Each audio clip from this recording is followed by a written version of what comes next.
All right. Hello, this is Ryugumba. You can also just call me Richard. And this is my hard mode playthrough of Samurai Chai Battle Through Time. All right. So, one big thing about this game is that this game is actually very difficult on hard mode to the point where it's bullshit. A little history of the game is that ex Team Ninja developers actually worked on this game.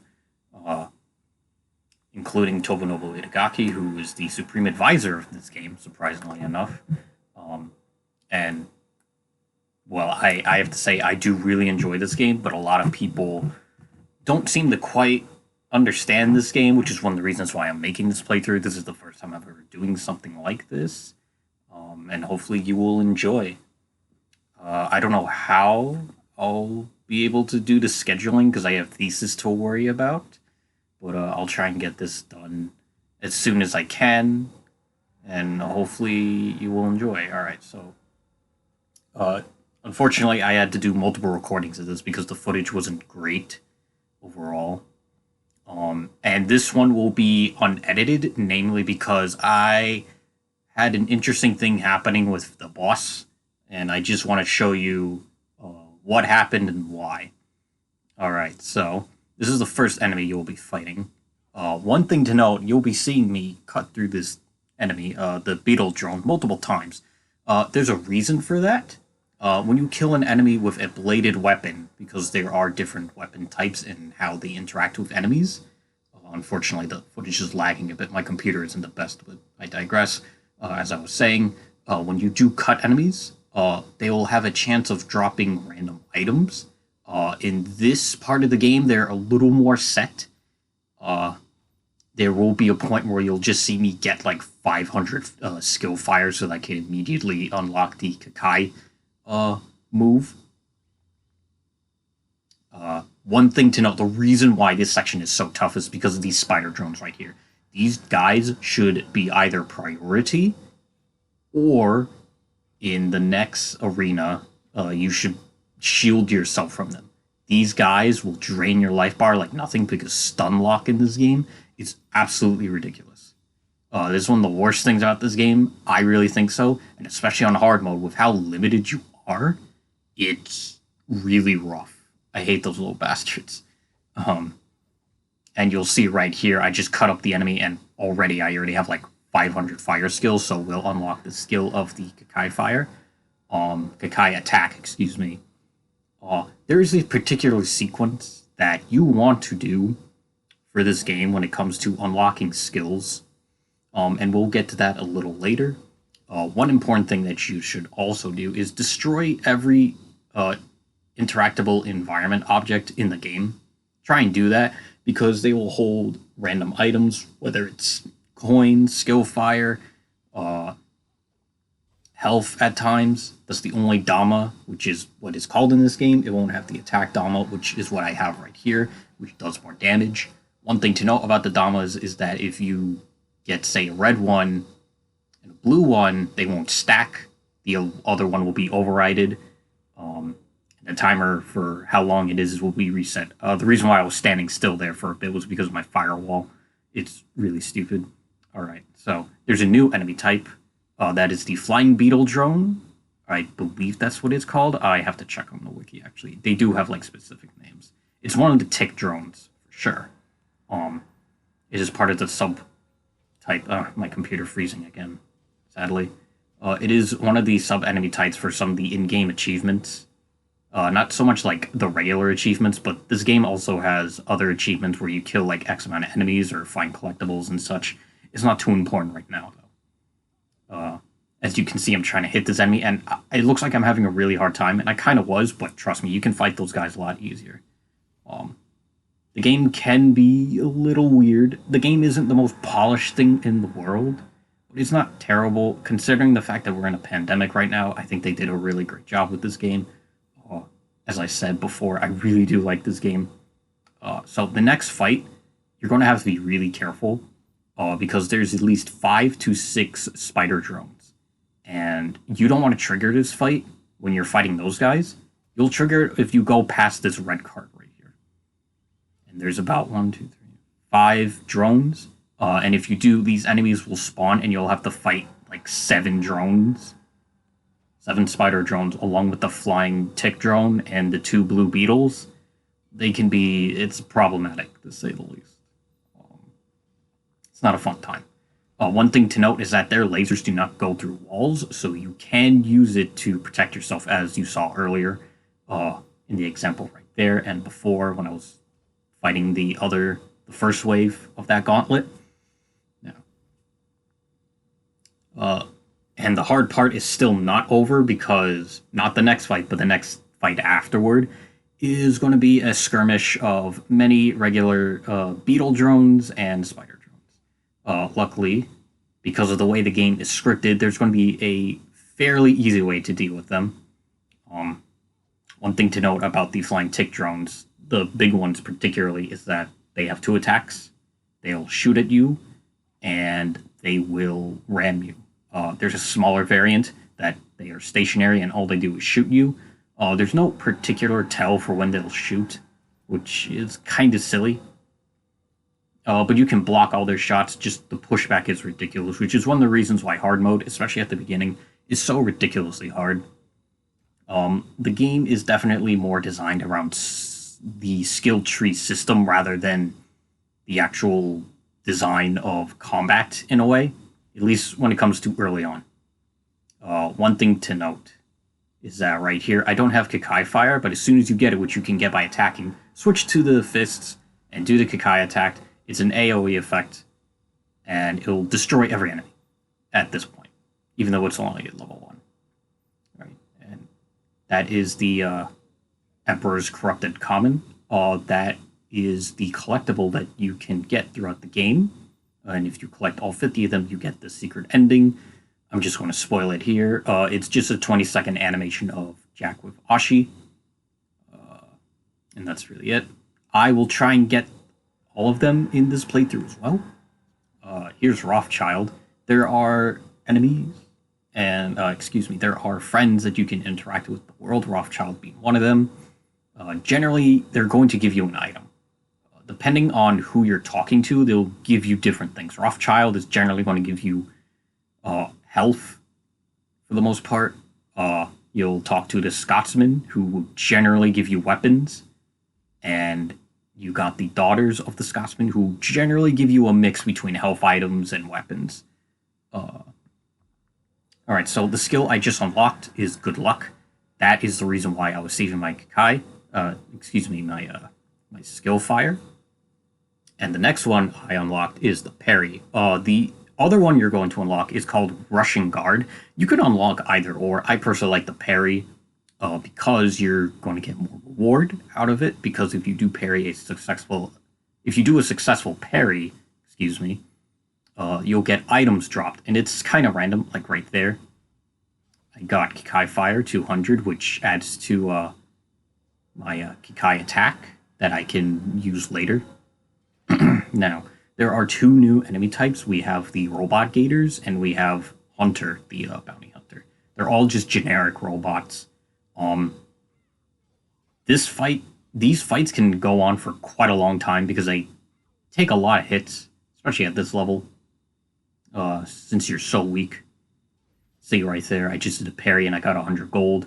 You can try and farm for parries and such. If you're not very good at them, I wouldn't particularly recommend it, but to get through this level, you're going to have to get good at parrying. That's all I could say. You have to get a feel for it. Luckily, it's not a complicated input. All you do is just tap the guard button as they're attacking, and if you do it just right, you'll get a slowdown effect, a la like Bayonetta Witch Time in a way. And it can be quite nice. Overall, you slow down time, you're basically mostly invincible.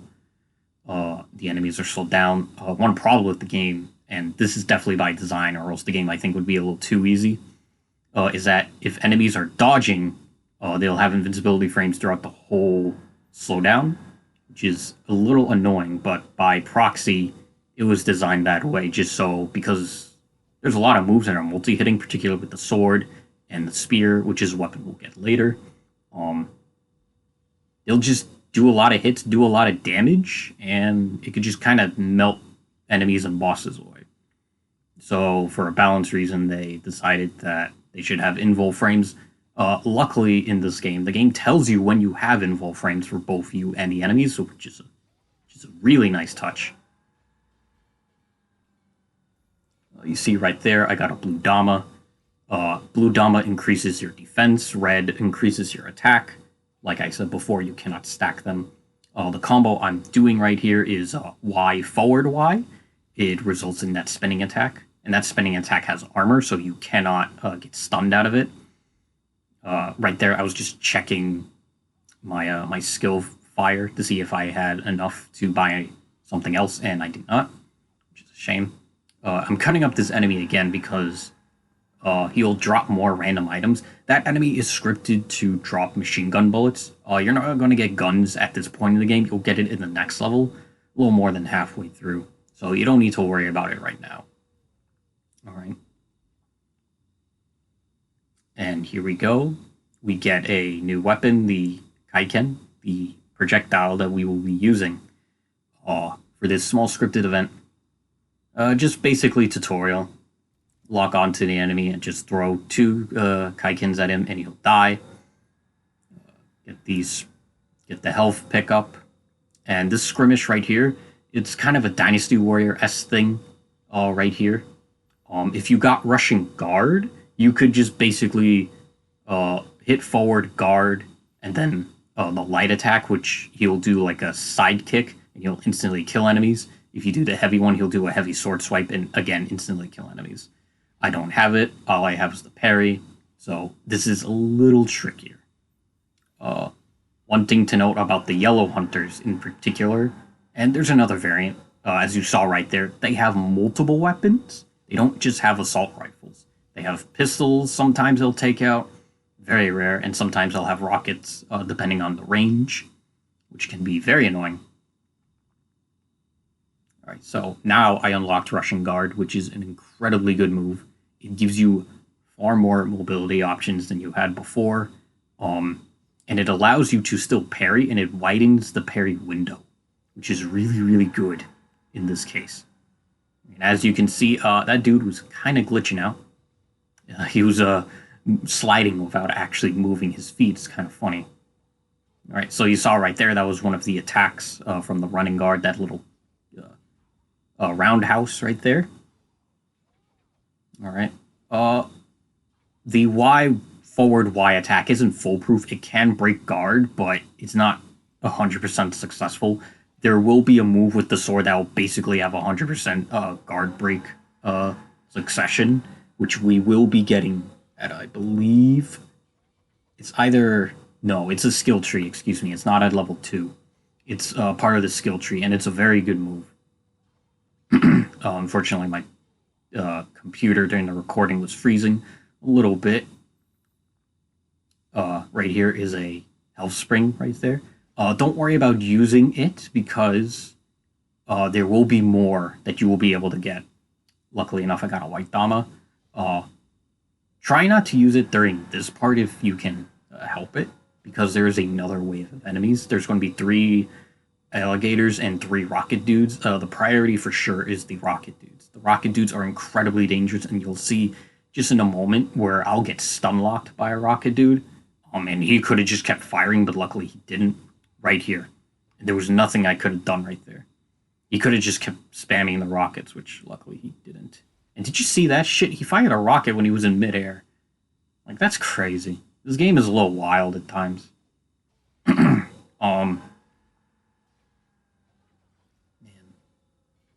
I just can't get over that, I'm not gonna lie. Alright. So basically we have the 3 gators left. And they're not too bad. They have, 3 hit combos. They have one with the mace, they have one with their tail, they have a lunging attack like that. I interrupted it. One thing to note about enemies in this game is that they can cancel their attack animations and go into other ones.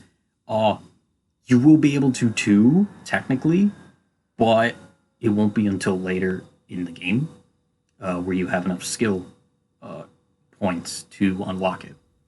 And it's kind of bullshit, but luckily you have parry and you can slow down time.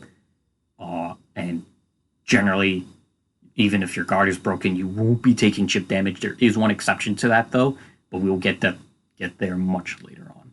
All right, so just make sure you break everything in the environment that you can, because sometimes you'll get gold, skill fire, Bushido. Bushido, I should probably explain as well. That's also another contention to skill fire.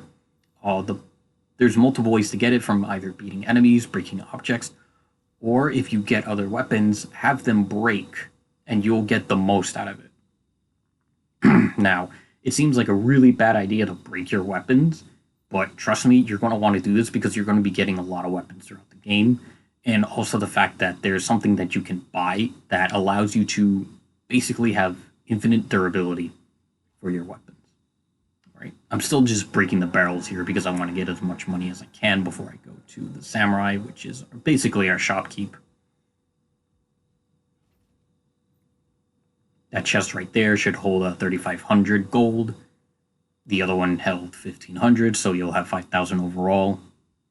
And at this point, you should be able to upgrade one of your weapons. You can either upgrade the sword or you can upgrade the fists. Generally, the weapons you have. You can also upgrade the club, but you don't have that yet, so I wouldn't recommend doing that.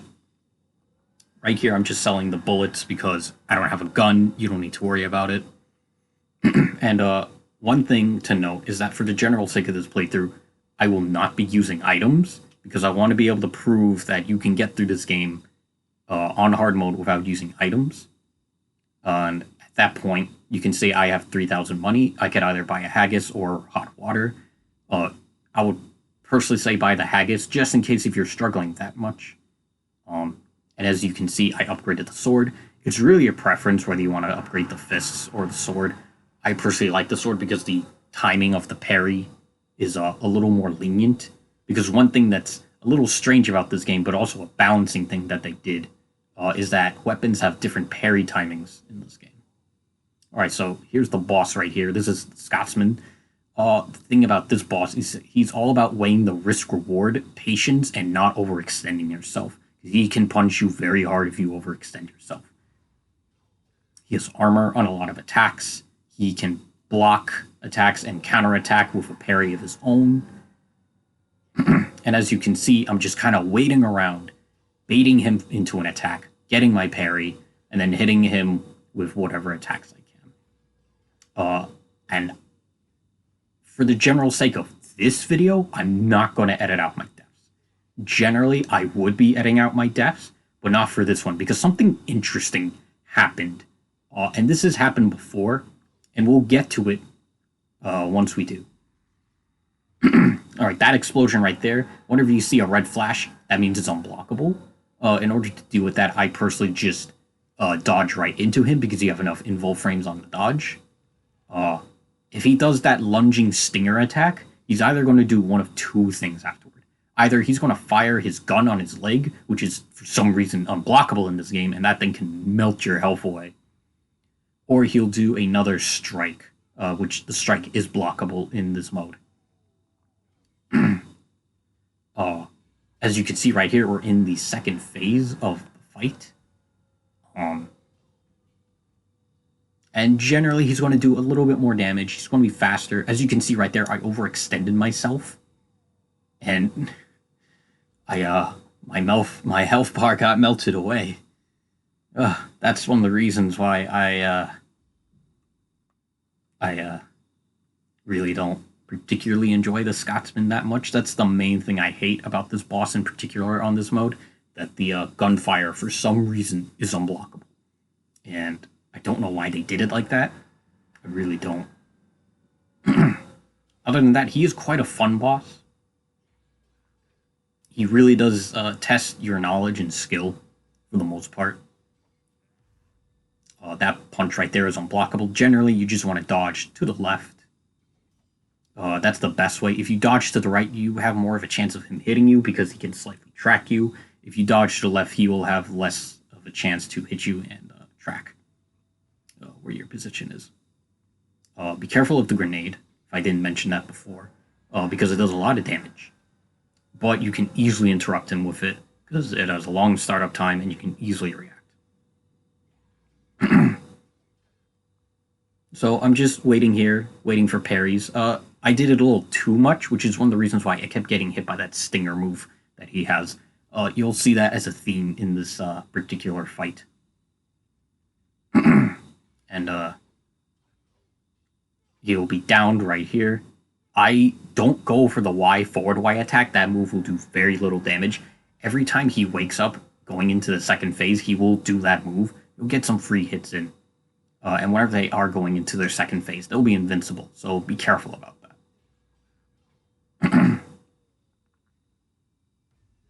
Be careful of that belly flop move. That is one of his most damaging moves. For some reason, because I was near the wall, I got hit by it. Don't get hit by it. It is not a good idea. I mistimed my dodge for some reason. Honestly, it kind of pissed me off at this point, because I'm just like, wow, I'm playing really sloppy.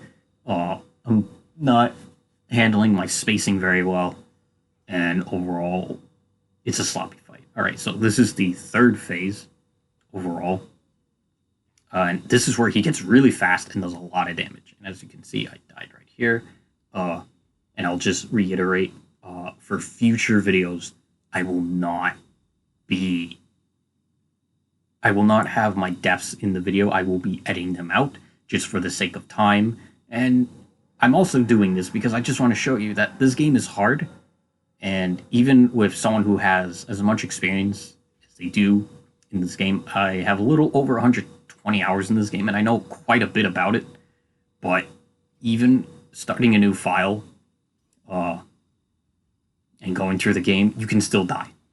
Just because you're so limited, and, well, the game is generally hard. As you can see, I'm now doing, like, standard heavy attacks. I think this is generally the best strat to handle him, because whenever you do a parry, you'll go into an immediate light, and then you'll go into the next move of animation. So for this particular case, I'm doing a light from the parry, and then I'm pressing the heavy attack button, just YY, which you'll do one swing, like horizontal swing, and then 2 vertical swings. And those are just the right amount of hits to where you won't be able to overextend yourself, and he won't armor through your just combos overall. So it's very important. Now, this is another reason why I didn't edit the video, is because of the fact, because I got him to such a low threshold, I actually skipped the second and third phase of the fight. You can do that. I've done that against Scaramouche as well, which, spoilers, he's a boss in this game. And it can be very beneficial to you if you can skip the phases, because he will not be as aggressive, he won't be as fast, and he won't be doing as much damage.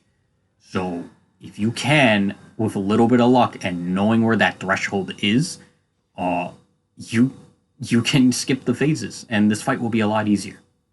And that belly flop move that I got hit by before, very easily dodged. Try not to get hit by it again. And at this point in life, you could use your Kikai attack, and he will die. And that will be the end of the first stage. And here we go. So that's it for that. We'll just see my ranking right here in a moment. And I got an S rank. That is not the highest rank you can get. And you can see I died twice. For future videos, it will be edited, and you will still see how many deaths I get, because I'm not amazing at this game, but I think I have enough knowledge to help people get through this game. All right. So I hope you enjoyed the video, and you take care, and hopefully you'll find this guide helpful.